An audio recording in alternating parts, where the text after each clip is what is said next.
see you there. Something big is going on here. From hunting ghosts to Bigfoot, paranormal, UFOs, true crime, and more. We won't just be spouting articles. I was researching for your entertainment. The beginning of a new world. The best guac you'll ever fucking eat. True story. It's basically like one day you walk outside and you see that the ants are playing with matches. This is the Black Cat Report. See you on the other side. Hello and welcome y'all to the Black Cat Report. As is tradition, we're going to jump right into the show. My name is Gil. Joining us tonight is Joey. Ew. Selena. Hello. And unfortunately, Betsabe is away on a secret mission for the pod, but she will be back soon. Y'all, tonight, we're going back to the roots. We're going back to the OG of cryptozoology. We're talking Bigfoot. And to help us make heads or tails of all the folklore and facts, bringing in a very special guest, Scott Tompkins, creator of the Bigfoot Mapping Project. Now, if you don't know, this is an absolutely incredible development in the world of Bigfoot research. Scott has produced not only an interactive world map where you can find, read about, and submit sightings of Bigfoot, but actually dig into and analyze the data points behind encounters. Scott, how the hell are you doing tonight? I'm doing great. I'm very happy to be here. Thank you, by the way. I said thank you before the show, but I want to make sure your guests know I'm grateful to be here. So your listeners, rather. And with that introduction, I don't even know if I need to be a guest. You hit all the high points like right off the bat. I don't even know how I follow that. So I'm impressed. Well, man, we're super stoked. Like I was kind of telling you before the show, I've had my eye on you, on your project, on everything that you're doing before we were a podcast, before we even settled on a name. I was keeping up on your account and I was watching what you're doing. As a fellow data nerd, you know, as a fellow techie and data nerd, like I was so stoked to see this. And it's such a development in the world of cryptozoology, in phenomenon, right? In all of this, I guess you could say like Fortean type of like research. It's such a development to see higher level technology, right? And coding and all the fun geek stuff like kind of come into the mix. And instead of it just being a bunch of, you know, my grandma had a sighting, my cousin had a sighting, these reports that are all very disjointed and displaced, but to actually start collecting them together and to give a ground, right, for fertile research around these experiences, around these encounters. And that's something that got me super stoked about you. And I realized ahead of time, and I apologize to any listeners out there if there's anything that we talk about that's a little bit too visual, but really, yeah, I'm gonna plug you a million times, but you guys gotta go check out the Bigfoot Mapping Project. You seriously have to follow on Instagram, Google it, you're gonna find it. If you're anything like me or anyone like me, you're going to immediately zoom into where you live and immediately just kind of like lose your breath and be like, oh, holy shit, you know, like there's sightings over here and I know that road and I know that place. And it's so cool, man. It's so cool. Well, tell us about your personal experience and what started you picking up and running with it. So my background is GIS, actually, Geographic Information Systems. That's my degree. Shout out to SUNY Cortland, upstate New York. And Dr. Miller's probably listening to a few of these. He's probably like, really, Scott? But GIS is an emerging technology, or at least it was in the early 2000s. And so I jumped into that pretty head first and really enjoyed it, and the lens that it gives anybody that's educated or using that software and data analysis to really look at the world, right? GIS is everywhere and everything you use. I mean, you order your DoorDash, it's GIS. You get your Google directions, GIS. You get, you know, emergency services to your house, GIS, right? So that's my background and my personal experience, which kind of married operations and my GIS background would be seismic exploration. I worked all over the country, really doing geophysical exploration in really remote parts of the US looking for oil and gas. So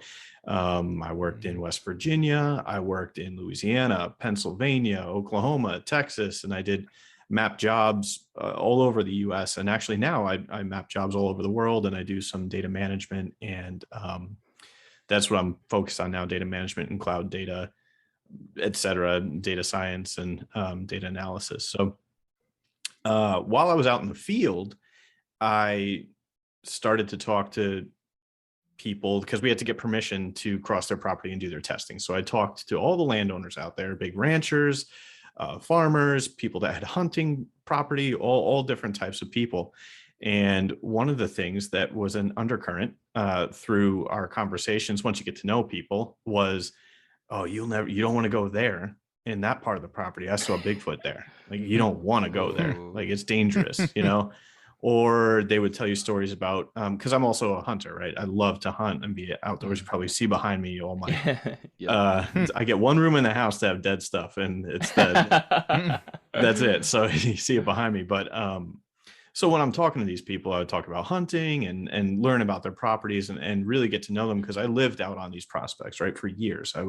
I would be, sometimes they're 2 years long, and I would just come home very seldomly. So I really got to be part of the community and know people. And they would tell me things about the area and the history of the area. And hunters, for example, would tell me, I could have sworn I saw this one guy in Louisiana, I could have sworn I saw a black bear, but it was cinnamon colored and it was standing up. And black bears do come in a cinnamon phase, right? But and they are in Louisiana, but he would describe the size, and he said, it was too tall. The way it walked, it was on its hind legs. So it was bipedal, and I really think it was Bigfoot. So I would get all these stories, and I realized, like, where are these stories going? They stop at me when people tell me this information. And being a GIS nerd, and already making maps of the area, I was like, it would be really cool if I could put these two things together. Crowdsourcing, which is basically what I was doing by talking to all these people that live there and making maps. And I was like, let's do, it's always in the back of my mind. And then quarantine hit. And finally I had nowhere to go, and I was really bored, right? So everything was closed, and I finally just decided, I'm going to build a website, I'm going to build an app, and I'm going to make this idea a reality. So in comes Wix. Thank you, Wix, because that is what the website is built on. I'm not a coder necessarily. And I did build the mobile app as well, all through Google. Yeah. So it's actually, if you have patience, it's a little easier than you think. Everything is out there on Google or YouTube, how to do stuff. So I built the mobile app with the most important thing for collecting evidence is the survey, right? So the software I use is called ArcGIS, and it's through ArcGIS Online. This whole project would not be possible without Esri's software. And Esri is Environmental Science Research Institute. They're the folks that are responsible for the ArcGIS software. And without ArcGIS Online, AGOL for short, this would not be possible. They have a great software called Survey 123. It's like a module that plugs into ArcGIS Online, and all the different pieces of it play nice together, right? So you can make a nice web map, embed that in your website, and get real nerdy. I don't know how nerdy you want me to get on this podcast, but everything that they provide gives you a nice cohesive environment to collect data and present it. If you're not necessarily a GIS developer, they really focus on making those tools available to folks like me.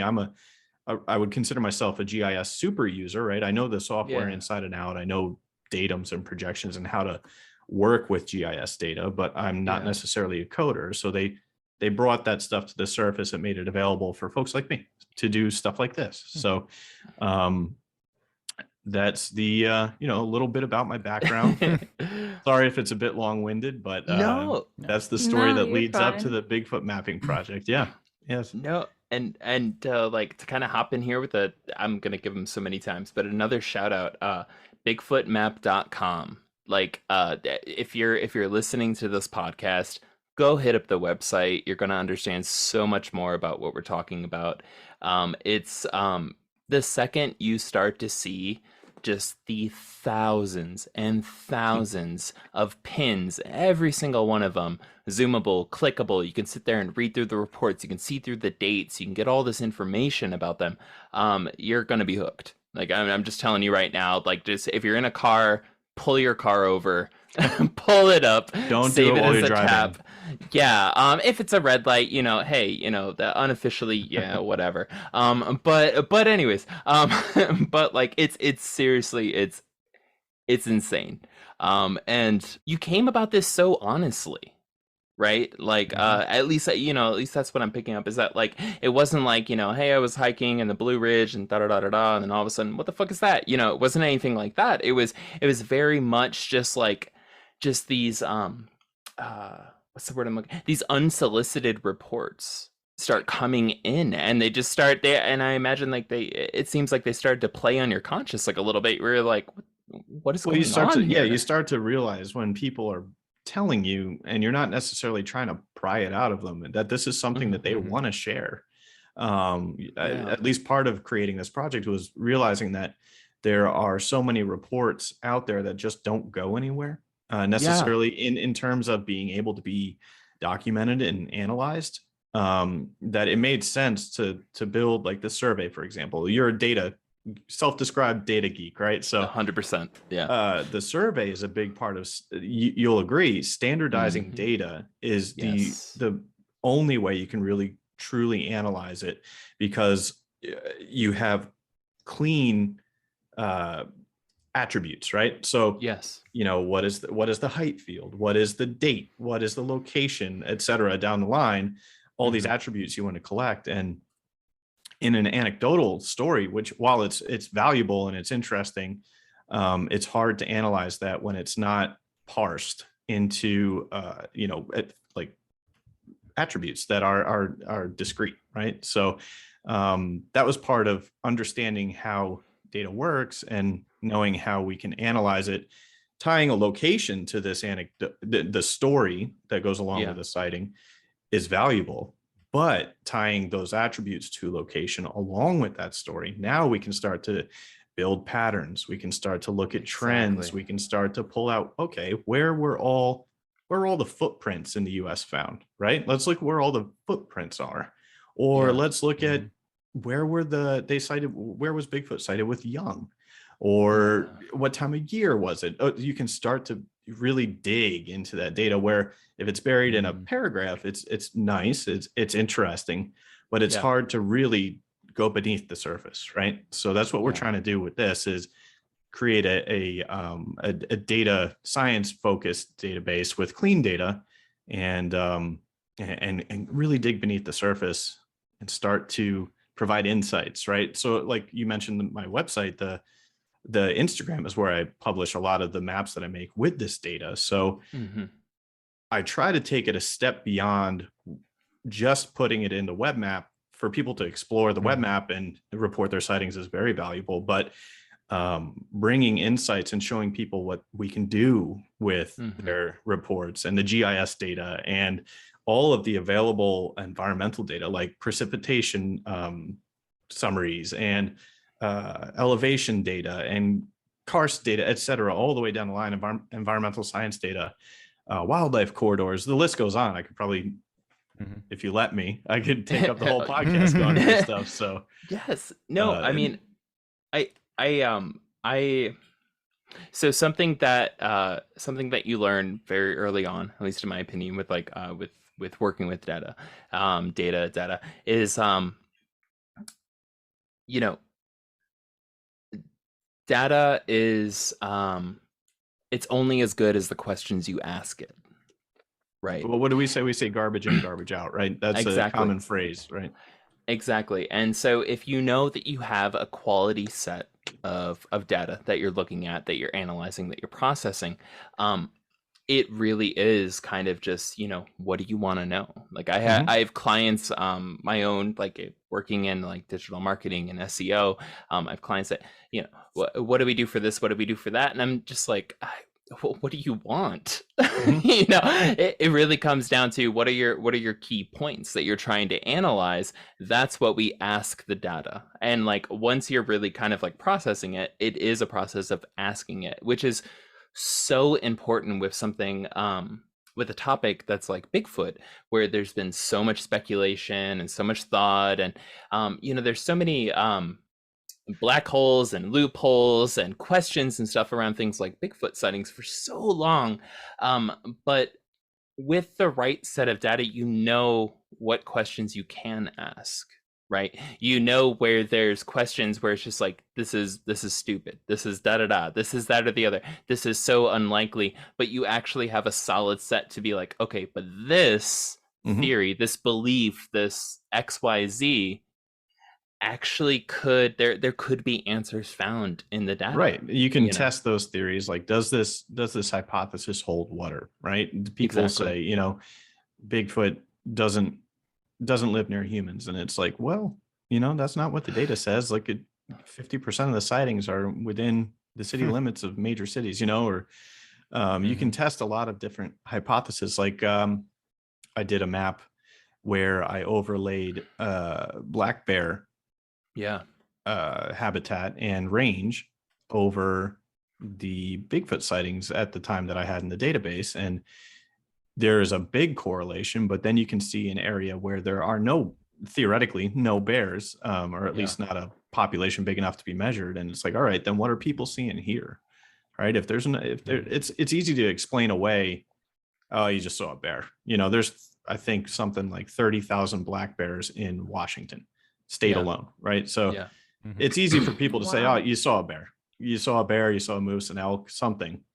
But if you go to a place where there's hot spots outside of those ranges, you start to wonder, okay, what are people seeing here? They're not likely not seeing a bear. They're not seeing an elk, down in Alabama, so it's really starts to bring more questions or answers to the surface, right? More informed questions and more informed insights. All right, so say you had a Bigfoot sighting, say you listen to this podcast and you're like, finally somewhere I can go, right? Somewhere I can deliver information to a sighting to. I'm super stoked about giving this to Scott, right? He's going to do good work with it, which if you have one, do that. But what are the best observations people can deliver to you when they're reporting an encounter? I'm actually going to open and run right through the survey that I've got. Do it. And this is easy to describe, right? So I don't know that I really need to screen share, but I can run right down the list, which you would guess that since it's a mapping project, the first question I've got is about the location.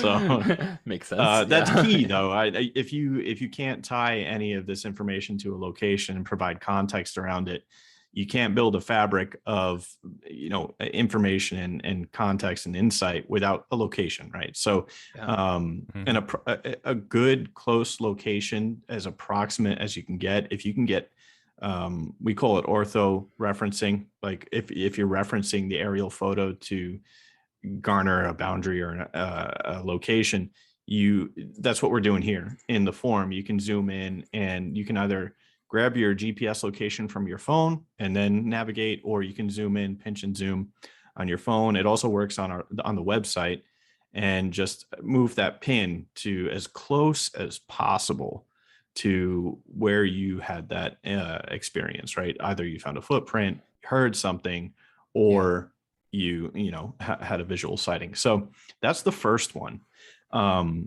Another key bit of information is when, the date and time of that sighting. So time of year, time, all those relate to animal behaviors, right? Like, for example, I think the word, forgive me if I butcher this word, but the deer, for example, are crepuscular, right? They feed at dawn and dusk, right? So now we can start to relate biological or animal behaviors based on time of day, time of year. If you tie the date and time correctly it's really important. Color, what color was the Bigfoot that you saw? Height is very important. whether that Bigfoot was male or female. If you get that close, if you don't, feel free to leave that question blank. There's some situations where I can imagine you wouldn't want to find out. Did that Bigfoot have any young with it, or was it a young Bigfoot that you saw? That's really important, because then we can start to identify where does a species breed or raise their young. Some Dr. Meldrum hypothesizes that these are solitary species animals that travel great distances, right? So do they travel to have their young? Do they not?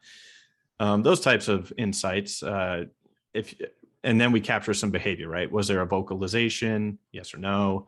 Did you find any footprints? Did you hear any wood knocks? And then if you can, even if you don't have a picture of Bigfoot, right? We have the ability to attach pictures to the sighting. So if you can attach where the location was, or to give context to your sighting, you can start to take pictures of, all right, this is what it looked like on this day, right?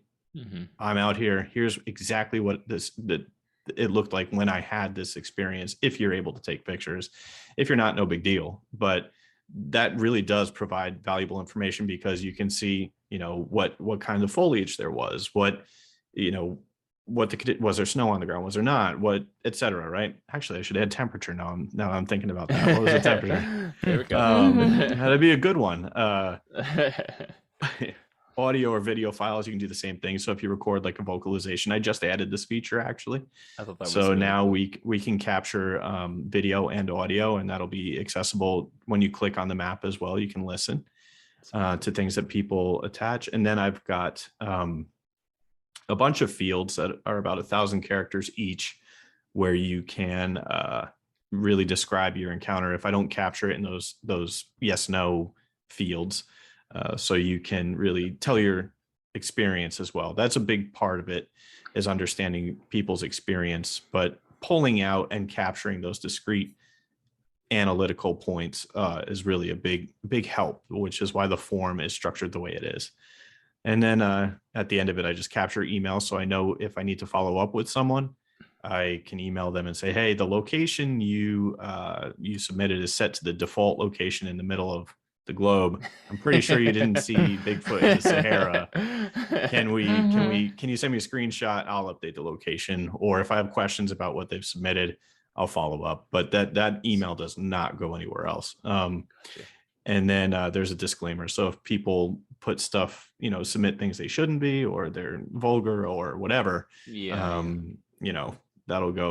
be dealt with. But it's more a CYA. I don't want to have people abusing this project. So that's about the form. I think it'll evolve. This is something that's, it's not written in stone. I can edit the questions, add more questions, and adjust. I'm always open to suggestions. So if I'm missing something that people think is valuable, I'm pretty approachable, I think. So feel free to let me know if you think this form is lacking or missing something. I'm surely open to it. I want to capture as much as possible. So I think it's awesome. Cool. I think that you're killing it with the input. I was actually really impressed when I went across the forum and I was looking at it, preparing for the interview, and I saw you had a specific spot for vocalizations, right? For audio. We have the famous I want to say it's from Ohio, the samurai chatter, right? Mm-hmm. Like audio, which like anybody in the Bigfoot community is going to know about. Maybe we can throw in a sample here of what that audio sounds like. It's very distinct, very unique. Oh yeah, you know what you're listening, what you're hearing. It's pretty weird actually to listen to. Yeah, when you've heard it, you're like, oh, I'm not going to forget this. I'm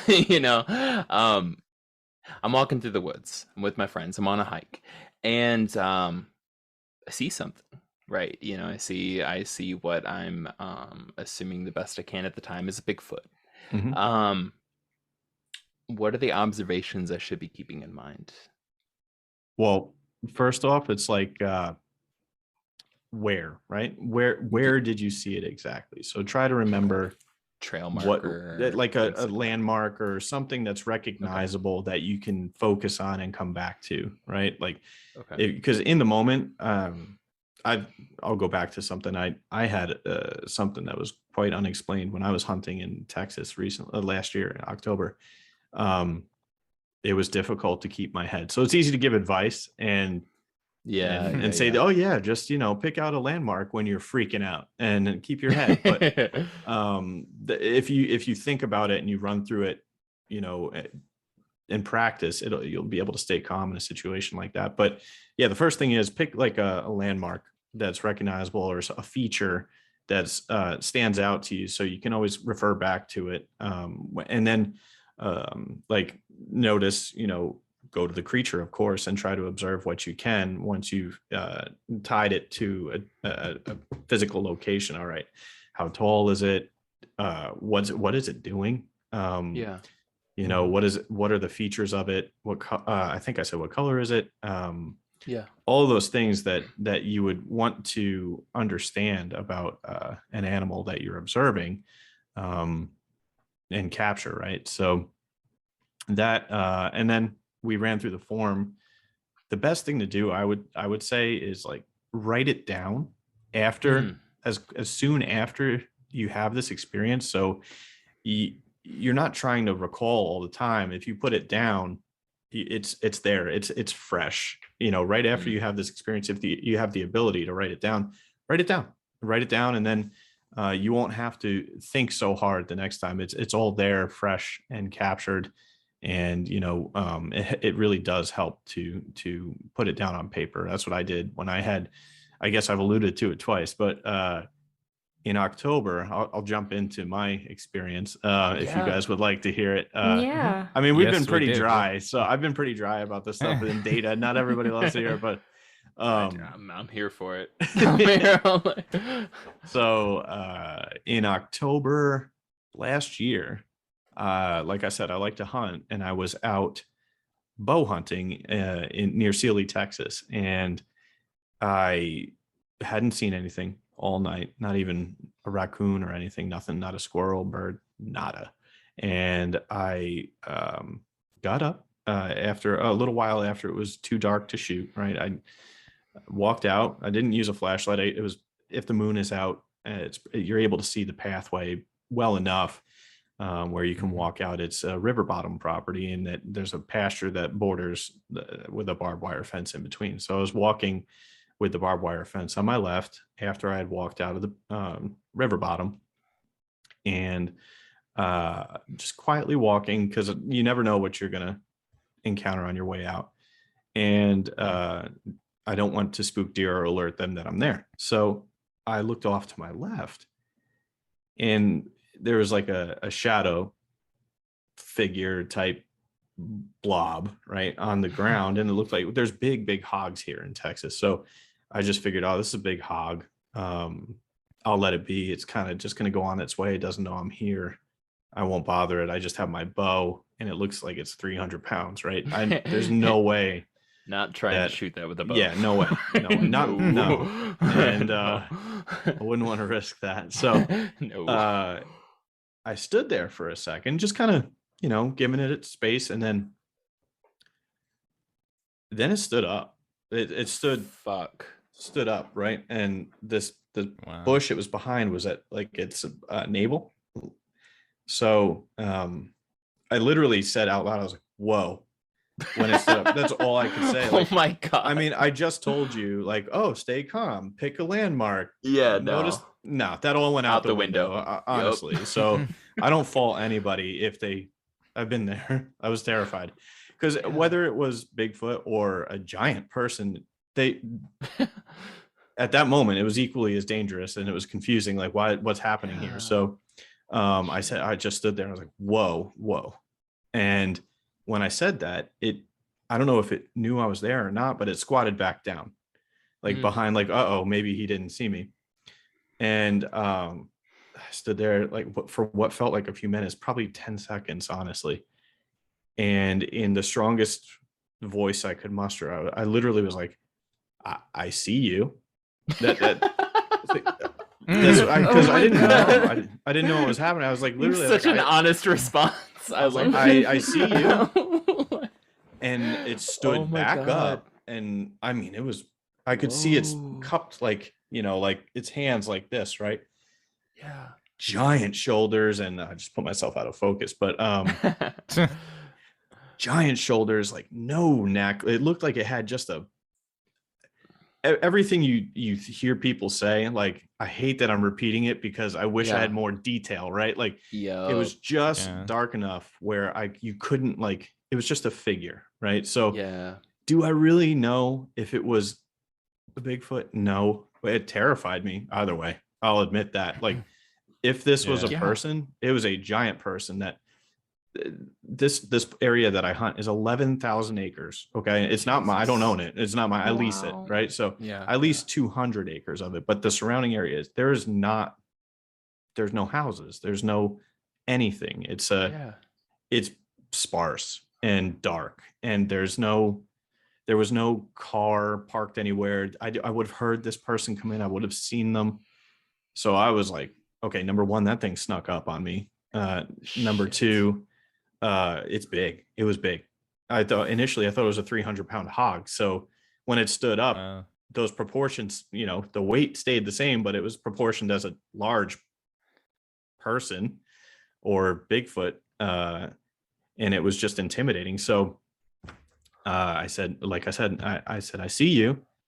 And it stood there for probably another second or so, and then turned and ran into the thick of the woods. I mean, and I've said this before to people, everything in Texas is pointy. Like, when you're running through, there's no way that you're not getting stuck with thorns. I get them through my pants all the time. I have brush pants, they still go through. And at the rate this thing was running through thick, unlit, overgrown woods, there's no way a person could do that without getting hurt or cutting, like, just falling, or it would not be a reaction.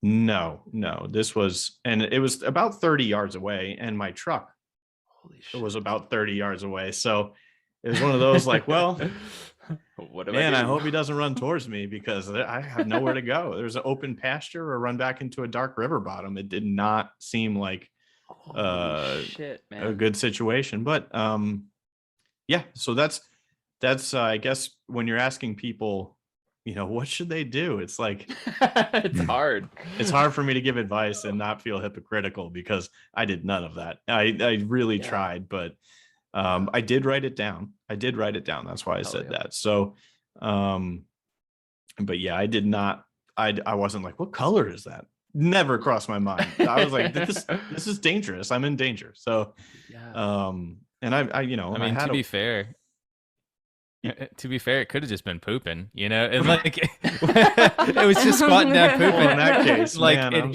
it hears something like come up, and then it's like, it's not trying to move, and then you're like, hey, I see you, and it's like, man, I'm just trying to poop here. That's a fair can you point. leave me alone? Yeah, and you're just like looking at, like, how would you react if someone was looking at you while you're pooping? Yeah, I would and probably it's just like, run well, away. I guess I gotta go. Yeah. Definitely some no guy eye with 200 contact. acres. A lot less peacefully. Yeah. So I didn't think of that possibility. I'm glad this moment has, brought me here to bring up that possibility. Thank you.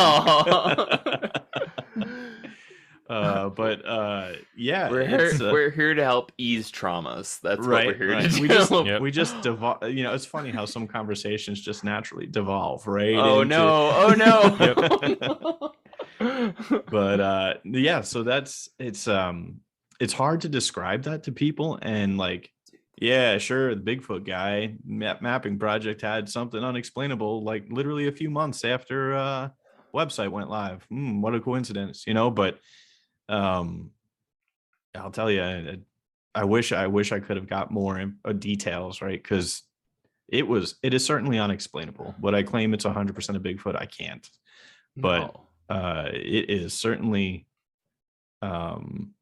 something that's unexplainable, and I wish I wish somebody was there with me, right, to have experienced that. I count myself as lucky.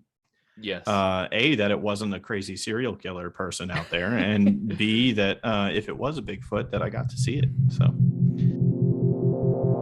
Thank you for listening to the Black Cat Report and our interview with Scott Tompkins of the Bigfoot Mapping Project. You can follow the project on Instagram at Bigfoot Mapping Project or go to the website bigfootmap.com. Always remember to like, review, and subscribe wherever you get your podcasts. Let's continue to cast this pod.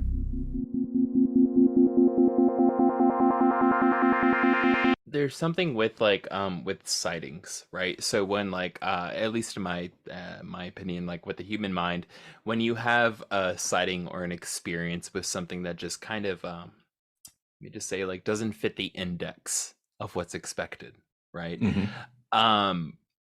We shut down. And like even our basic functions, our basic identifications, like they go out the window so fast as we kind of try to recalibrate just what the hell gravity is, like just what the hell, like where our feet are at, UFO sighting. 3 of the 4 members of this podcast, including 2 other folks, and to kind of rack that up, we had 2 videographers, 2 photographers, and one of them included just got back from tour of duty with the Air Force. We all witnessed a UFO on New Year's Eve of 2020, the best cap off of 2020, that fucked up year that you could imagine. Literally, one of us was talking about a UFO documentary, and a UFO appeared in the sky, right? Spoken Daylight. into existence, right? Yeah, and we all watch it. And with all these videographers and photographers all there, not one of us pulled out our phones. Not one of us took a photo. We all froze, and we were just like, what the hell are we looking at? Then it disappeared. And then about a minute and a half later, after we all started being like, what the hell was that? Oh my God. Right. It reappeared, and we still didn't take a photo of it. We were all just like you're frozen. You're completely frozen. It's very easy to armchair quarterback that kind of experience 100%. until you're caught in a bit of adrenaline, a bit of fear. Your body has those systems for a reason, and they call it fight or flight, right? So, and people freeze. That's what you do. And your instinct is not to sit there and take pictures if you feel like you're in an unfamiliar, potentially dangerous situation. You're either, most people's instinct now, or including mine, is to run away from something like that's bigger than them or that seems dangerous if you have the ability to. So it's hard to combat that instinct. It's built into our DNA, right? It's, we've had that instinct has kept us running as humans for millennia. And then, we just got our cell phone. Everybody has a cell phone with a phone on, camera on it now. But that, if cavemen were doing that with saber-toothed tigers, there'd be a lot less of us. So it's hard to have that situational awareness. It takes practice.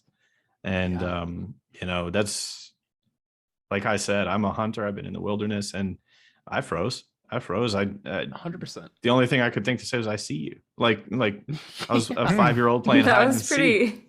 That's pretty ballsy. Well, I'm glad you describe it that way. A lot of people have told me it was pretty stupid. So I probably would have reacted the same way, just because I don't know, I'm awkward.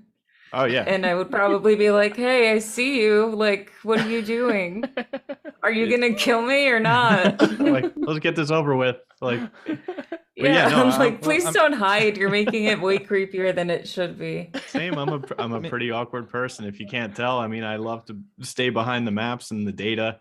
And my first instinct, like you said, was like, hey, I see you. And it's like, I felt like, I don't know if you watched that show way back when on MTV. What's her name? Daria. She yes. A Daria moment right there. Yeah. Hey, yeah. I see you. So yeah.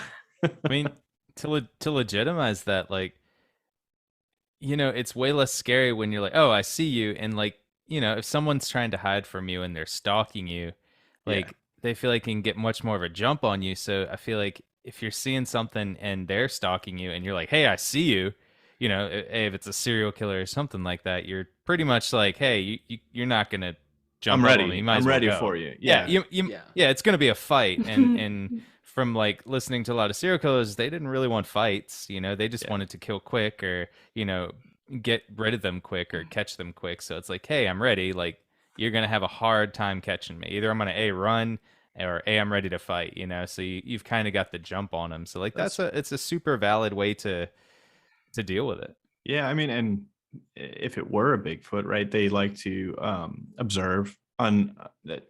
Mhm. They like to observe from a vantage point where you don't know where they are, and if they're intelligent enough to read our body language, or even understand our language, or understand that I wasn't necessarily going to move, or that they've been busted, right? Mm-hmm. They it made sense that it would turn tail and run. So Yeah. Mm-hmm. I think I'd rather it be a Bigfoot than a serial killer, honestly. So and for a lot of 100%. reasons.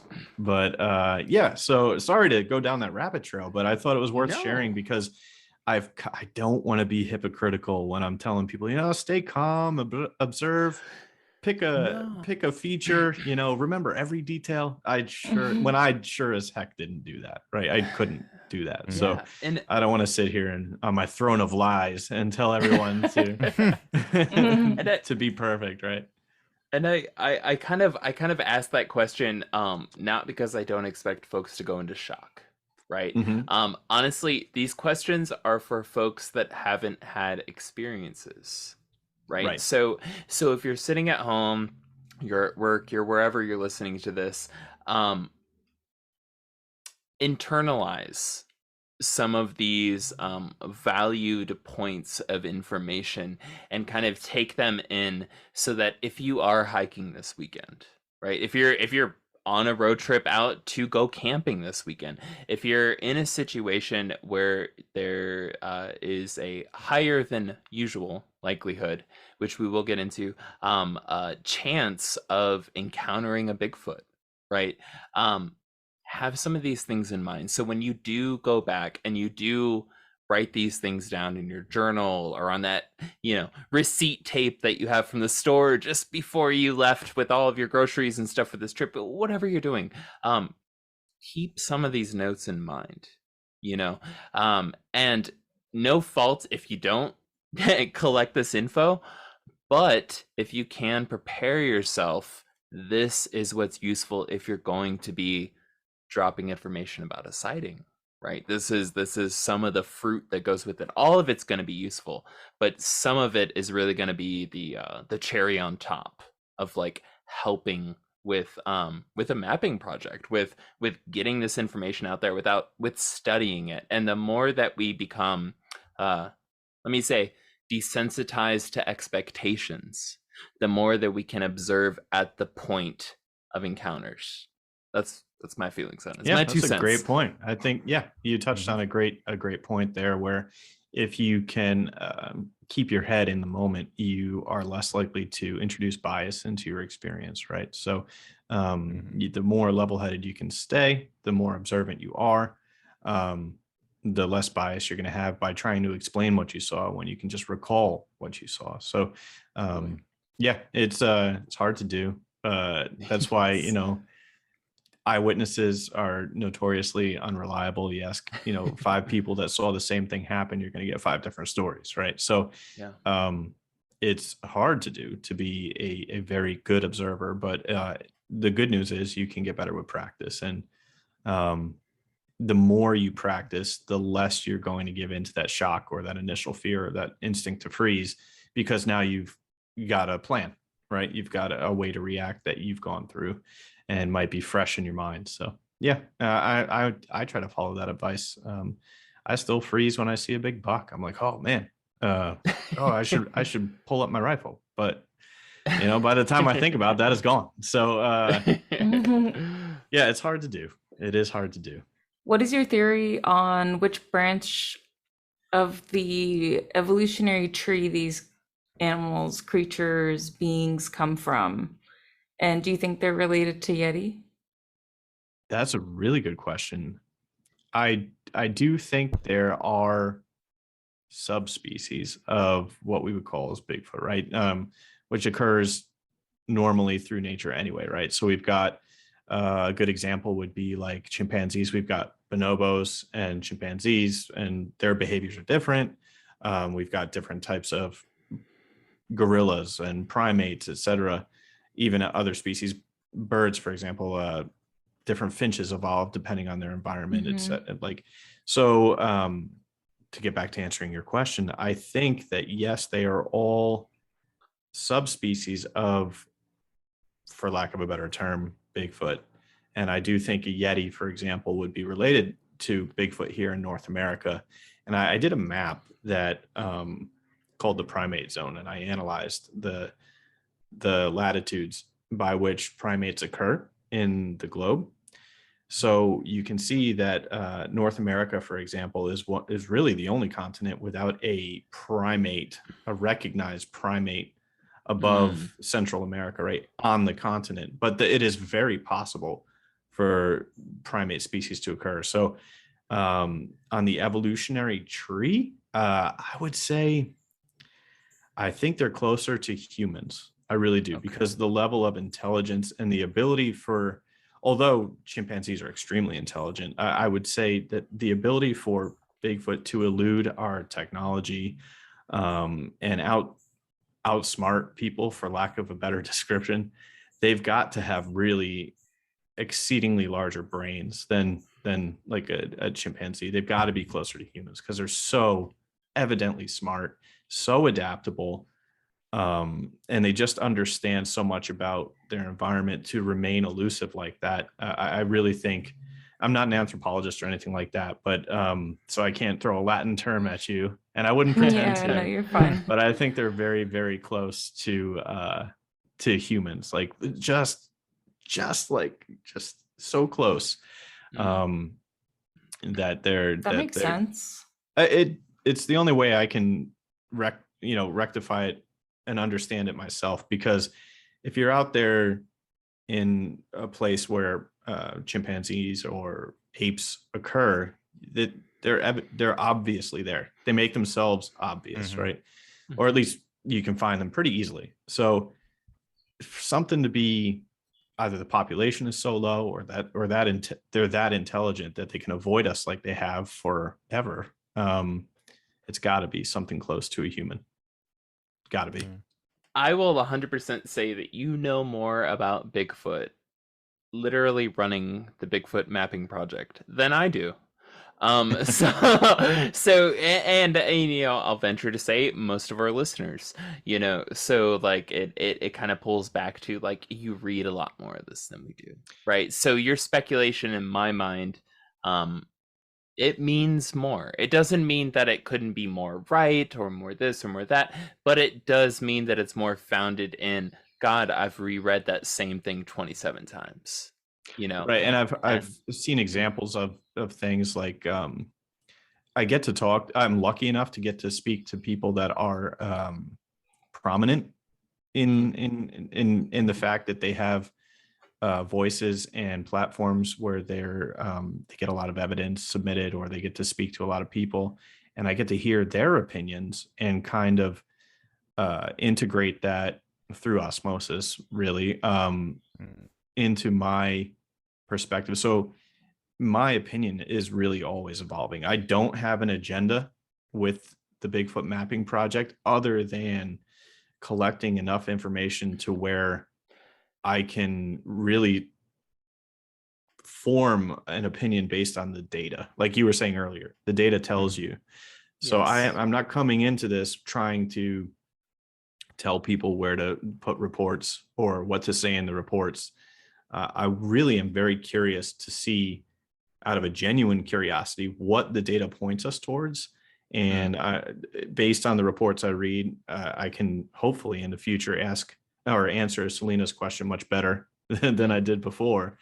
But like, I think the data will really start to shed light on behavior and intelligence, and we can start to classify and study this animal in a much more structured scientific way. That's what I'm aiming for. So I don't like to speculate, but based on what I've read, I do think, in a long-winded answer, I do think they're very, very close to humans. I wanted to ask, because you kind of said you know hotspots. Where is the highest like sighting region, would you say? And is I'll, it like worldwide or is it specific to North America? so I'm glad you asked it that way. Really, there's the database, it has the most entries in North America. It's such a phenomenon in North America to whether people want to see Bigfoot or they're just swept up in it. But you can just see when you look at the map, there's so many more, thousands more reports in North America than anywhere else. But I will say, outside of North America, Canada, it has a lot of reports as well. It's very big in Canada. I'm coordinating with somebody right now who has a Canadian database, and when that gets published to the map, hopefully we can figure out a way to get it into the map and into the database. There are so many sightings. So I'll give you one guess to where the highest concentration of sightings are in the U.S. It is in the U.S. for sure. Jeopardy music. It's Pacific Northwest. Yeah, you nailed it. Yeah, Yep. it's such a big part of It's Pacific the basis of the Northwest. folklore. Yeah, it's 100% in the Pacific Northwest, but there's a big concentration in Central Florida, a huge hotspot there near Yo, Ocala. So it's very interesting. lived in Florida, lived in Tampa for a number of years. I flipped my wig, let me put it that way, when I saw sightings from the 60s Mhm. in Miami.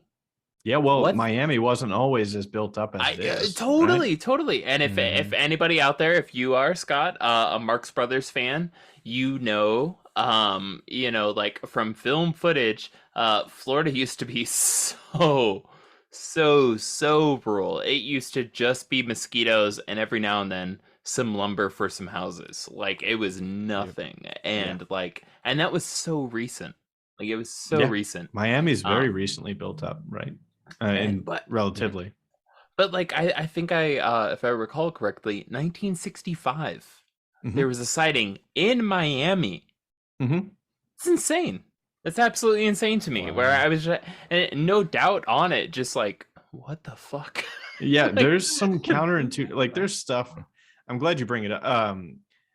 There are sightings where you're like, all right, this is a bit of a stretch, but now that goes to the data analysis side of it. Stuff like that, we'll call them outliers, right? Whether they happened or not, they're still an outlier. So Yeah. those are going to fall out of the data set. And unfortunately, some of the outliers are real behaviors, but they don't happen with enough occurrences to be a main part of the meat of what we're Yeah. going to find, right? So you're going to have like a bell curve of data, right? So you're going to have outlier in the negative area, then you're going to have the bulk of behaviors that really coalesce, and then you're going to have the outliers in the positive area, and those outliers, a few standard deviations out, are going to fall away, right? And then you're really going to have that consistent predictive model, right? Based on what people have submitted. And I think that's a good thing, but also if that sighting in Miami really did happen, we may lose that information just through the way we're going to analyze the data, because it doesn't necessarily fall into standard behavior for a Bigfoot or a Sasquatch. So yeah, But- it's an interesting way to look at the data. But honestly, the way that you're taking in the data, and I know we have a few questions about that, but the way you're taking in the data, you're not gatekeeping, Nope. and you very much are just like open to the sources, the reports, the process, that whatever the hell it happens to be. You're very much open to just being like, hey, did you see something? What was it? Here's our form. And You have to trust the process. If I was if I didn't trust the process, as far as like big data principles go, and I was curating the data set more. Now, don't get me wrong, I do remove obvious trolls, because trust me, they're Yeah. identifiable that it's obviously a troll. But other than that, I think there's value in capturing what may be real reports. People describe things in different ways. They have different abilities with, writing some people love to write their encounters down. Some people would rather just put a location and check some boxes. So this platform hopefully opens it up to people that would otherwise, like you're saying, might not share in any other way. They can stay anonymous if they like. They can put their name in their encounter. Whatever you want to put in there and share. But yeah, this way, everything that is, if you feel it's a valid experience, it'll come into the data set, but it may fall out through analysis, right? So, and that's what I hope happens, is we get enough data and a big enough data set where we can really see the obvious. It's going to be obvious when you look at it, right? When you classify things and analyze it in certain ways, that these patterns are going to come through regardless of whether there's 100% accuracy in some of the outliers. It's just part of the process, right? And you have to trust that. Yeah. So, what percentage of the entries would you say are like fabricated or like trolls? Actually, surprisingly few. Oh. I'm pleasantly surprised and happy to be able to say that. When I made the form public and it was on a Bigfoot website, I knew, or at least I thought I knew, I was really opening myself up to a lot of trolls. And like I said, the ones that are trolls, you can tell almost immediately by just what they write, or just there's some characteristics, right? They tend to go down roads that where you're like, yep, this is a troll. Let me delete that. But most of the time, I would say 95, 96, 97, high 90% of the reports I'm getting ring true. So I mean, I'm pleasantly surprised. And I think one reason for that is the form. You have to be looking for the form. You have to go click on it and find it. And it's not buried by any means, but you have to be looking for the website and have a mission. I'm going to go click on this form and submit it. So you have to be a dedicated troll. It's not just a post on a Yeah. forum somewhere. You actually have to take some action. So I think that I think it's okay to say trolls are most likely lazy people and they don't go too far. So, and then I think in the app, the mobile app, it is because it was going to be in a different platform and reach so many people potentially. And to keep the lights on the Bigfoot Mapping Project, it is $2. So it's $1.99. And I think that unintended consequence of that paywall, if you will, is that it keeps trolls from just downloading the app for free and putting stuff in there. You have to want to participate, right? You have to want to look at the map. You have to be interested enough to spend $1.99 to be using the app. And I think that is a great way to filter out people that would otherwise submit things that aren't necessarily reliable. Yeah. Yeah, I think so too. Have you noticed any correlations in sightings, like time of day, seasons, like weather? Yeah, actually, I've made a few maps, so it's hard to summarize all that in a one paragraph. But short Yeah. answer, yes, there are a lot of correlations. One big one would be seasons. So you can start to see the concentration of sightings throughout the country on a high level. You can start to see, for example, in summer, the sightings are more spread out, right there. Or I think I'd have to look. Actually, let me look at the map so I'm not lying to you. I can't remember. I made that map so long ago. It was one of the first maps I made because it was a big question that people had. And all these maps I'm describing, by the way, are on Instagram. So I go while I'm scrolling, I'll fill the void with justifying why I don't post every day, but I don't post every day because two reasons. One, it takes a lot of time to make these maps sometimes, and two, if I don't have an idea that I feel is going to be like constructive, I don't post just to post.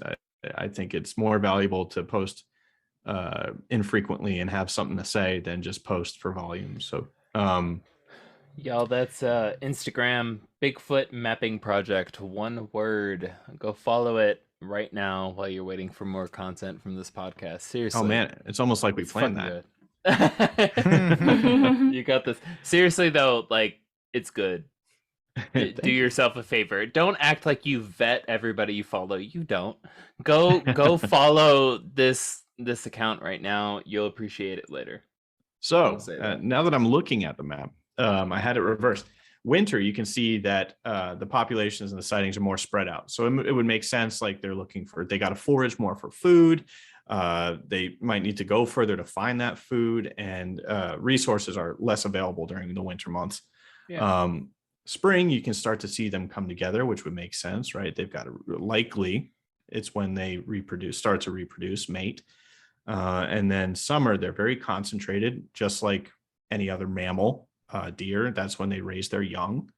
And then in fall, you start to see that spread back out, right? Because that's now they've got to get more food, get ready for winter, just like any other big mammal in the US, right? In North America. And this map focuses on North America. That's why I'm specifically referring to that. But for those that aren't seeing the map, I have to remember to describe what I'm talking about. But yeah, so you can start to see those patterns of behavior. And as this is at a high level for the whole country, but I'm sure you could relate this down to perhaps state level, county level, et cetera. But I decided for this analysis to go on the country level because that's where I had the most data. And a lot of the maps that I make are at the country level because there's really good national data sets that really you can tie good data to each point. So time of day, a lot of the sightings happen dusk and nighttime. It's I think that's twofold. One, like I was saying earlier, maybe the creature is crepuscular. So dawn, dusk, dark times, daylight sightings for anything that's wanting to avoid humans are very unlikely. I mean, I think I've said this before to other people, but the Texas, I'll use as an example, is overrun with wild boar, wild hogs. Yeah. I challenge you to find one in the daytime. Go find it. Like, good luck. So so I mean, that's just the point. I think that's just natural behavior for something that wants to avoid humans, is to be nocturnal or crepuscular or be more active at night, right? Or in the dark, when we're less adapted to be, or less active too, right? There's less people out in the middle of the night. Unless you're a Bigfoot researcher, then most people are just out hooting and hollering in the wilderness, baby. So. Yeah. But and then I think so. We talked about seasonal behavior, daytime behavior, and then one I'll touch on, some other correlations, is forest type, right? Like, where do these creatures live? So it's really interesting. Forest type and elevation are a big. I mean, you can throw elevation somewhat out the window because Florida is pretty much at sea level and there's a ton of sightings there. But Skunk Gate. Yep, there are. So maybe that goes back to your question earlier about where I said there could be subspecies, right? Skunk ape might be a species that's more adapted to swampy, moist, wet climate. Which, I mean, Florida gets how much precipitation, right, throughout the year? Way too much. Yeah. And then you've got something like the Pacific Northwest, where they're generally seen in the mountains at higher elevations, away from people. So, and if you look at any of the maps, you'll look at the middle of the country, which is generally divided by the Rocky Mountains, right? And you see the middle of the country really doesn't have a ton of sightings comparatively to like the East Coast and the Pacific Northwest. It doesn't have the volume of sightings. There are still sightings, but I think you could point to perhaps to a few different species like that dominate the Northeast and like the Appalachians and those mountain ranges. And you've got Florida, Pacific Northwest, and you've got different behaviors in Texas. So I think there could be a few subspecies throughout the U.S. Based on sightings, concentration, and different behaviors and different availability, going back to the types of forest they live in and what's available there for food and cover and things like that. There's a lot to analyze when you're talking about, and it's a lot of speculation. It's a lot of hypothesis, right? Yeah. So Mhm. I feel like speculation is always a funny point for me because it's like everybody's always like gun shy, right? mhm, When it mhm. comes to like, well, I'm no expert because nobody's an expert. It's like, yeah, but like, let's be honest, bro. You spend more time learning about it than I do. So Well, I that's just want science to, too, right? Like yeah, science starts with a question. It's just how exactly. you go about validating or finding the answer to that Exactly. question. If you don't introduce bias and you follow, experiments that are structured and you can repeat the examples, that is science, right? Yes. Regardless of what the answer is you get, as long as you can repeat it and verify that answer, then Boom. that's the answer, right? Every So time. Yeah. now if I was sitting here telling you, my opinion and just using every report to support my opinion, that I've introduced bias, and that's not science, right? So Which uh, so to move on to the bias portion, but no, honestly, it's like your bias is inherently, and I'm not gonna say put you on a cross or not when it comes to this, but your bias inherently will be more informed than my bias because you have recorded, analyzed, studied, looked at, processed, thought about, whatever the hell terms you want to use, more encounters, more experiences than I have. That's just a fact. Like even if you weren't trying to analyze it from a scientific level, yeah, you've paid more attention to it than I have. So to kind of like hop into that, mhm. like where, I guess this is a broad sweeping question. Where are your thoughts at around Bigfoot, around Yeti, around Sasquatch, around Yari, around, let's go down the list of names, because name a continent and Yeti mythology exists there, including Antarctica. There is always, always, always, always. You only have to dig back 10 years, I promise you, and you will find plenty of reports of people claiming they have spotted, seen, experienced, encountered, whatever terminology, a Bigfoot. Mhm. As somebody who has literally mapped the phenomenon, um, what are your thoughts? Like, honestly, man, like at the end of the day, when you finally get that thought that you can hold when you go to sleep at night, what is your thought on it? That is a broad question. Yeah, give it to So, us, man. man, you're just letting me go anywhere with this. Please, It's a lot of please. trust, but Go for it. I would have to start with things I've learned from other people when we kind of have a similar philosophical debate, if you will, about the existence of Bigfoot and the validity behind even starting down this road to do this project. One of the things I've recently learned was that, like you said, throughout history, native peoples of practically every continent have accounts, petroglyphs, stories, mythology, etc., about a creature or being similar to Bigfoot. So that common foundation has to come from somewhere. And I think building on that,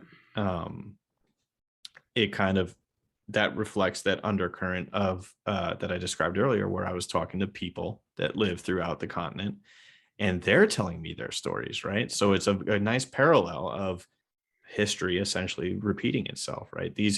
these native peoples encountered a creature that they couldn't understand, or they did understand, or they described as, Bigfoot, Yeti, it's Sasquatch, etc. Mhm. And then in modern times, fast forward all the way till today, and I'm out there doing my thing, working, and I'm learning about all of the experiences that people are having that live in those same areas. And they're describing something that has been described in petroglyphs drawn on cave walls, Yeah. etc. So Mhm. that has to have a foundation somewhere. It has to be rooted somewhere in reality, right? There's those they're seeing something, and both those populations, modern and past civilizations, have experienced, and they're experts where they live. They've spent their entire lives there. They know everything that lives there. So for somebody like that to describe Bigfoot, it has to carry some weight. And you can't just dismiss I think there's 8,000 sightings in the database right now, on the website. You can't dismiss everything in that database as just a misidentification or a fabrication, right? So bringing that into my hypothesis and really building the project, I was like, all right, let's build on these stories and use data to support that, and either refute and disprove, or bring in other possibilities, and or prove, hopefully prove, right? I'm optimistic, but I am letting the data take me where it takes me, but I'm still optimistic. And one example I'll go to, so there's a Bigfoot's hubs and highways that map I made of Florida. We're focusing on Florida a lot today. The Southeast, where there's these hubs and corridors between. A hub would be like a big wildlife conservation value area where there's a lot of biomass that animals are just living there. It can support populations of deer, et cetera, consistently, permanently. And then there's these highways in between. And when you overlay that on the Southeast, a map of the Southeast, and then you coalesce the sightings and you pull out the ones that intersect with these hubs and highways, you can see that it's not there's a pattern there. There's a verified pattern, and that animal is using the same highway system that all of the wildlife uses in that area, right? So for me, it's I guess as I get more data and do more analysis, I start to believe more. I'm more confident in saying that this is a real animal. It's not something that it's an apparition, or it's not a made up mythological animal being, etc. I really start to lean more and more with the more information that I gather to accepting that this is just something that's undiscovered. And we have so much more to learn about it, but I am a believer. I mean, I guess if that's what your question, you kind of let me go with it where I wanted, but Yeah. I'm glad you did, because the more factual information and the more data I put behind and associate to those sightings and enrich that data set and do more analysis, hotspot, et cetera, hubs and highways, conservation data, precipitation, tree cover, you name it, down the list. Those data sets were all created separately. How? I mean, by separate organizations, by separate USGS scientists, conservation organizations, et cetera. How on earth does this independent Bigfoot data set somehow correlate and make sense with all of those separate data sets that are conservation or ecological or wildlife data sets, environmental data sets? That these people made these data sets without any intent of proving my hypothesis. I'm bringing that into the study, into the project, and it makes sense. It makes sense. So Yeah. the more I see and gather data like that, and study and analyze the database, it just starts to make more and more sense. And it's hard to refute that, because when you look at it, they just fit together very well. Of course, there's things that don't make sense, but on the overarching, you know, analysis, or the overarching pattern, or whatever you want to call it, it just fundamentally matches with what you would expect to see a creature or a living animal behave like and live, and just makes sense. I'm a believer, just because of the data I'm lucky enough to be able to have access to and bring into the project.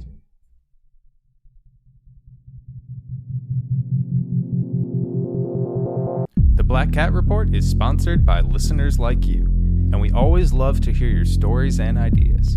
Please keep the ideas coming to our email contact@blackcat.report. And as always, thank you for keeping your ears open and your eyes peeled for everything Black Cat related. Let's get back to mapping out our Bigfoot trails. The gap exists enough that common speculation fills in the blanks to build a narrative. That's what I'm picking up as a fellow data nerd. That's what I'm picking up around it, is like, there is a point in data, and when you're just staring at rows and rows and rows and rows and rows of spreadsheets, you're looking at the data, you're looking at the numbers, and you're just like, okay, this is the closest thing to a truth that exists. With with what you have available, absolutely, yes. Right? 17, 18, 10,000 variations, but you're all like, it all starts with this and ends with this, da. You're able to sit there in a meeting for a profession, for a career, and for the profit of a business that hires you. You're able to sit there and you're able to say, this equals this. Right. This is this. And at a certain point in data collection, even with something in no disregard for Bigfoot, but even something as anomalous as Bigfoot, the data comes together and you're like, well, fuck. I'm looking at this. I've vetted this. I've done this. I've done that. This is enough that it's helped me in every other facet of my life. This is enough that other businesses have benefited from my analysis. This is enough that people have grown. They've, so on and so forth. And I'm looking at the same type of data. I've scrutinized it the same way. And dear God, like, where do I argue with this? And at a certain point, it hits that check mark where you're like, well, shit, we have to deal with this. Yeah. And like what I was trying to say before is, like, at a high level, the bulk of the data set correlates and makes sense to, these disparate data sets that I've made maps with. Of course, if I want to focus on that one sighting that's somebody, had in Miami, I could probably disprove it, right? Yeah. But can I do that for 8,000 sightings total, and then the 4,500, 5,000 that make sense, or even more, probably 60-70% that make sense? At that, like you're saying, at that point, you cross that threshold, and you're like, oh wait, this is just too much to be an anomaly, to be a fluke. It really is. And then you throw yourself into the gray with that, where you're like, my own experience, right? My own confusion, my own terminology, my own way that I wrote it down, that I remember it, and then now you have to compare your own experience, your own stuff, to everybody else, and then use that as a grading scale, and you're like, well, fuck. Yeah, well, you're exactly right. It's like, how can I sit here and say that this story, this person's making it? Like, if you met me on the street and I told you that story, you'd be like, this guy, I don't know. He's a little out there, but being able to discuss this with you guys for, a couple hours, you can start to see, the thought that I've put into it. And then to hear that experience, hopefully it comes across as it does. I'm not some out there kind of person that just wants the attention, right? So this is a passion project, and I really try and keep it factual and unbiased. Even though I've had that sighting, I really still don't impose that opinion upon any of the analysis I do. It's pretty. You'll notice when I post things, I highlight some insights, but I really don't tell people what to think about the maps. No. I really try and keep that out of my descriptions. I do ask them what they think, but I really don't try and tell people what to think from the maps. A map should help you come to your own opinion, and if it doesn't do that, it's either not structured correctly or it doesn't have a message to send, right? So maps are really good tools for that, for communicating a data set or a pattern, or helping people get to a certain insight. They're incredible for that. And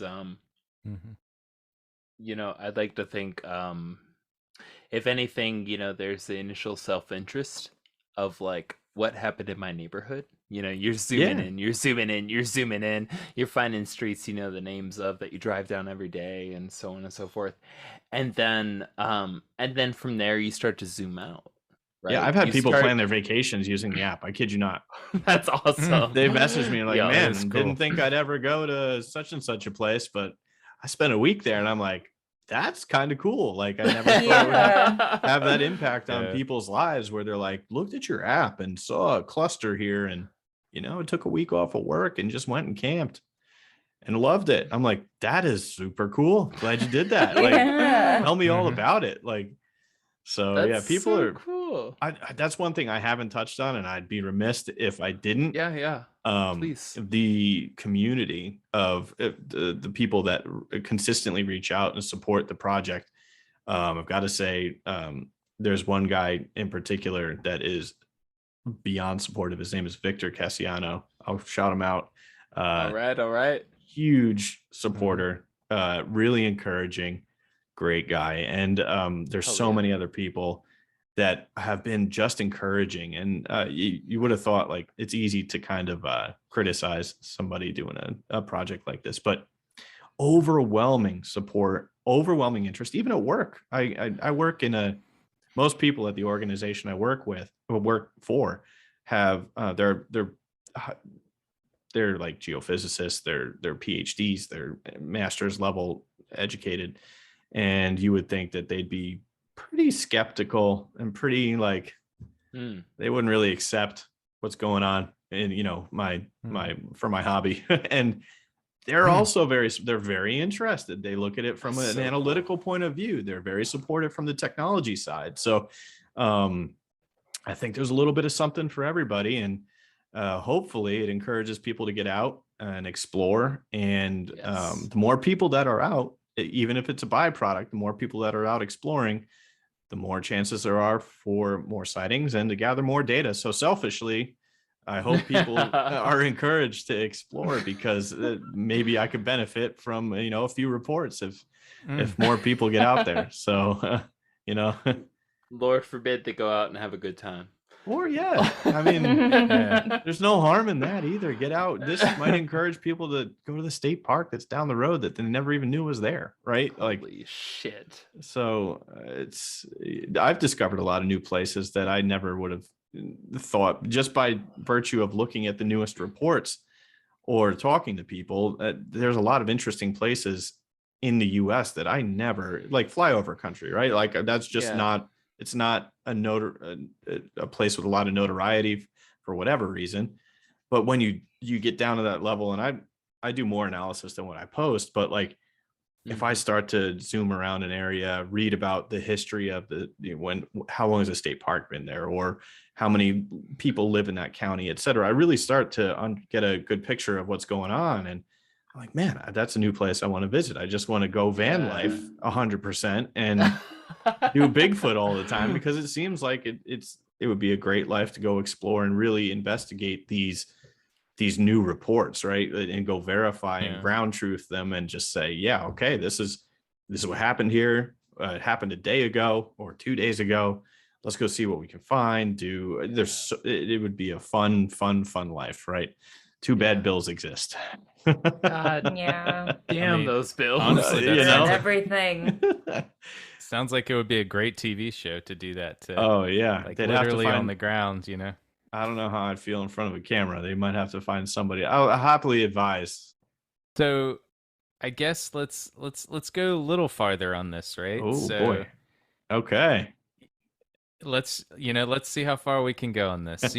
So we're talking about the data, the Mhm. specific data behind it, and that's like your wheelhouse and everything. So Mhm. let's see. There have been reports and things like interdimensional Bigfoots and things like that. Mm-hmm. What would, yeah, right? So what do you think about that? Do you think that there's some kind of, because people don't really see them, or like, heck, when you take a video of them and like all the videos you see of them, even with these 4K cameras that most people have on their phones, and are all super blurry or can't get any good pictures of them or video. So what do you think is the cause of that? I think it's a complicated issue, right? I do think, Mm-hmm. first off, you touched on the interdimensional kind of woo factor. And I think people jump to that explanation when there are perhaps more logical explanations available first. So, like the blurry videos. If you take a video of anything with your cell phone camera at 100 yards, it's going to be blurry, even if you zoom in. Maybe not with those new Samsung whatever or super zoom. Product of the day. Samsung Super Zoom phone. When you really need an unblurry Bigfoot video, pull out your Samsung Super Zoom, because your friends won't believe it otherwise. Product of the day. So I think it's not everyone's a videographer, not everyone's a photographer, even though we all own cameras on our phones. So I think that's part of it. Is it's easy to say and recognize everyone has the necessary technology to capture those images, but we're not all expert. I'm not an expert on my phone camera. If you told me to capture a crisp video using my phone of something that's running or moving or far away, and I'm nervous, I'm shaking, I'm going to have a blurry video. I can't even get a picture sometimes of something close up, like a little bug I want to take a picture of, right? So, I mean, for argument's sake, it's hard. It's So, fair, like, dude. That's so I fair. think it's even though I can't say for 100% fact that there's no interdimensional Bigfoot. I think from my personal perspective that it is a technological limitation of the lens, for example, the focal length of you're going to get blur introduced at something that's far away unless you have the correct equipment and know how to use it. Now on the trail camera stuff, this comes up all the time, and I'm really glad you brought this up. Trail cameras are. I just had this happen to me. I have something called a licking stick out there. It's a Hodag licking stick. It's the coolest thing for deer.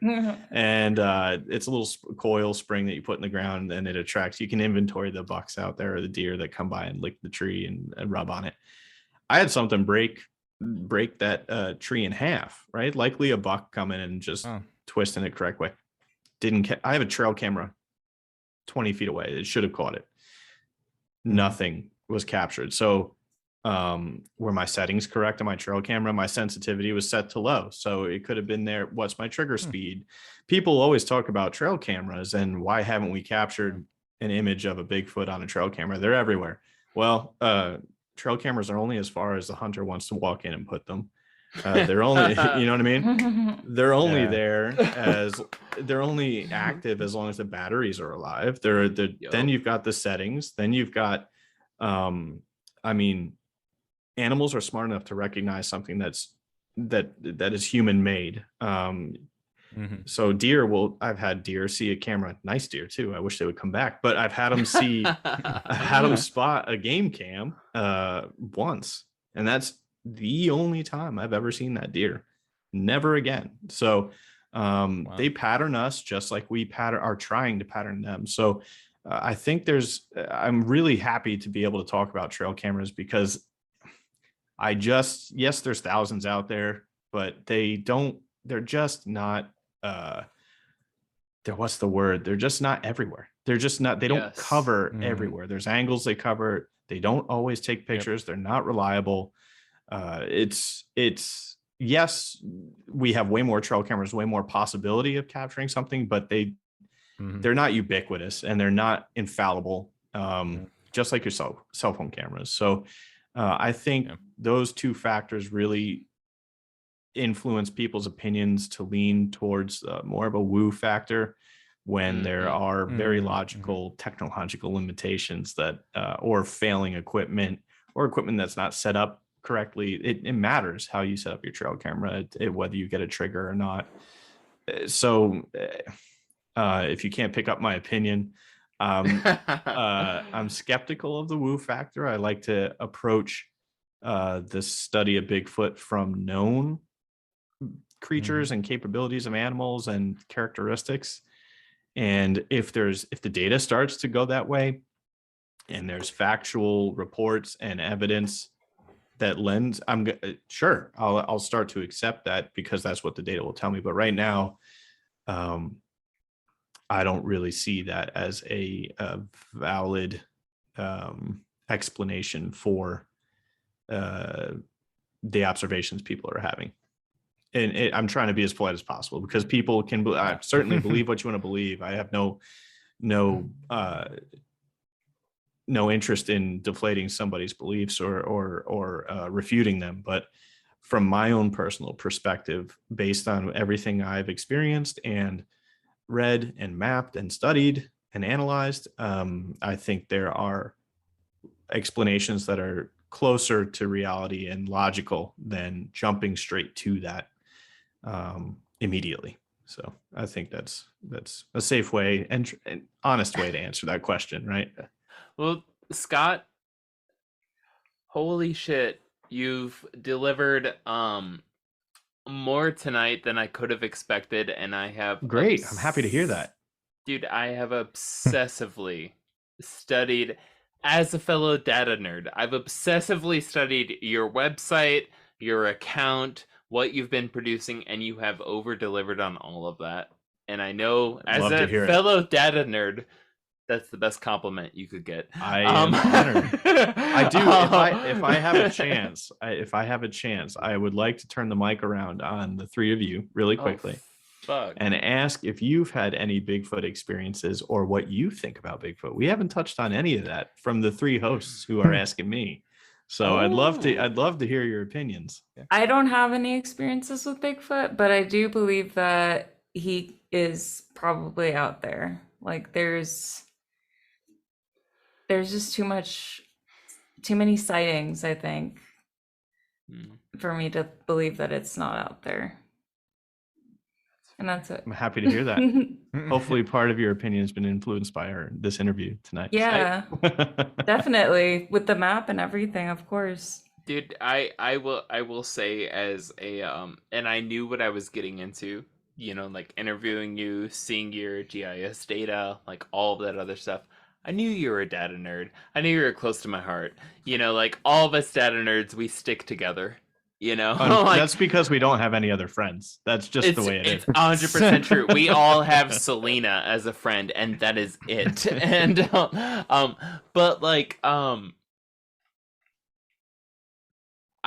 literally gonna sell. I'm gonna build this show as like, if you don't believe in Bigfoot, you will after this, because like, if anybody in the data community, right, and the people that are getting the TLDR, like news, like newspapers that are coming in to their email box at 5 a.m. and stuff like that, if they can listen to this in its entirety and not give credibility to Bigfoot, get the fuck out of the field. That's all I'm gonna say.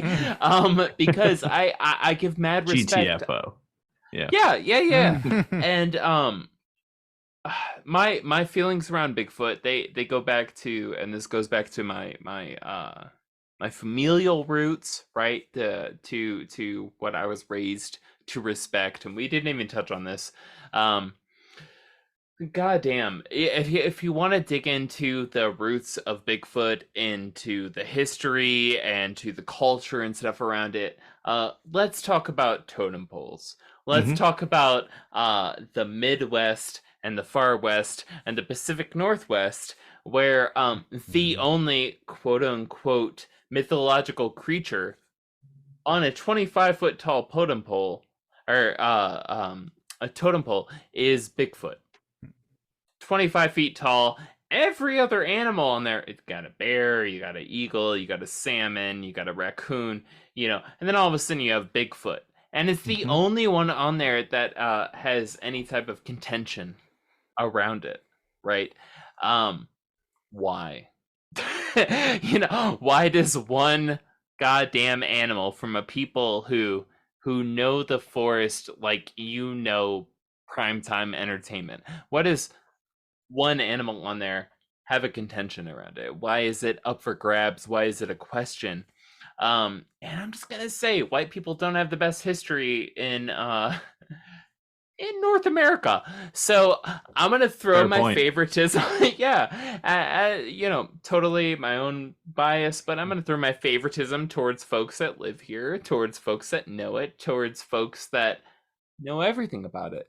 Um, uh, yeah, man. Never experienced Bigfoot. Would love to, and I know I'd be horrified afterwards. Experiencing Bigfoot. Um, I would absolutely love to just have another thing to add to my palette in life of things that scared the shit out of me.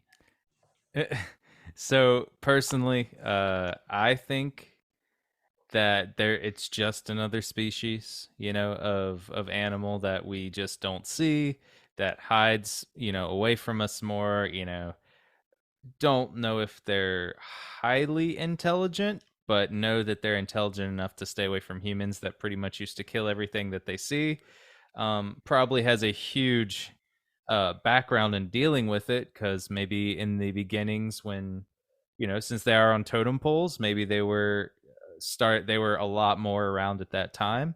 And once Europeans came over and they started going, oh, that's a big thing, we need to kill it, like it could have been one of those things where, like, oh, now we should probably hide, kind of like the cavemen of the old days were like, oh, we're not going to sit here with the cell phone and videotape this saber-toothed tiger. We're going to Exactly. run from the danger, just going full circle there. Right. So I do think that they're existing from, just seeing data, seeing pretty much everything that everyone that you've worked with, and from everything that you've seen, and from me talking to you, I do believe that there is something there, that there's some kind of animal that we maybe hasn't evolved as much as we have, or just maybe it was people before.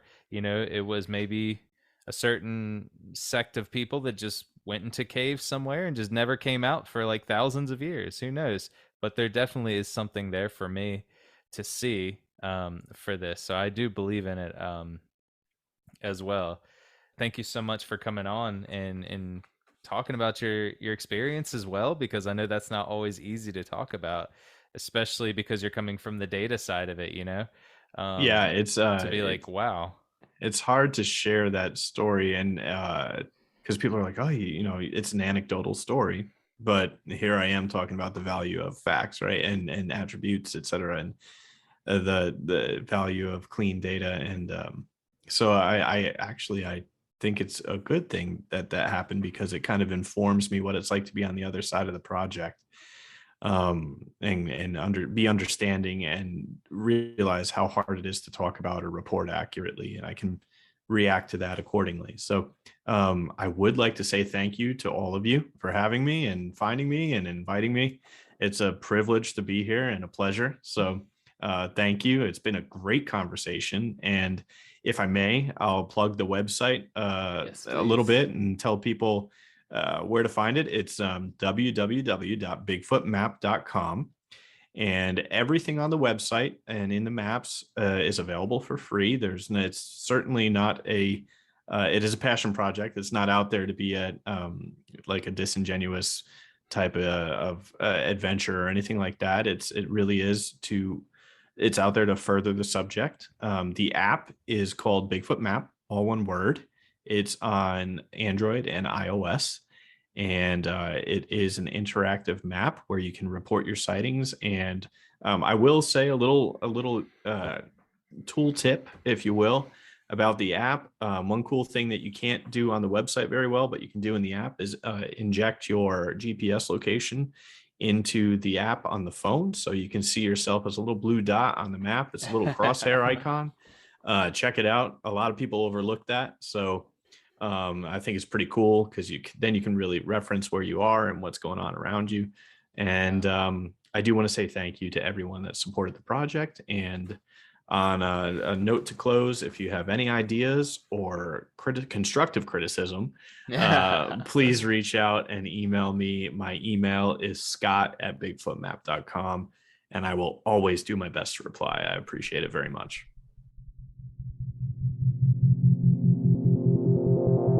Thank you for listening to the Black Cat Report and our interview with Scott Tompkins, creator of the Bigfoot Mapping Project. Remember to hit that like and subscribe button wherever you get your podcasts. We are so excited to bring you weekly podcasts and can't do it without your listens, so please keep supporting us. Also, reach out to us for Black Cat Report stickers. And as always, we'll see you on the other side.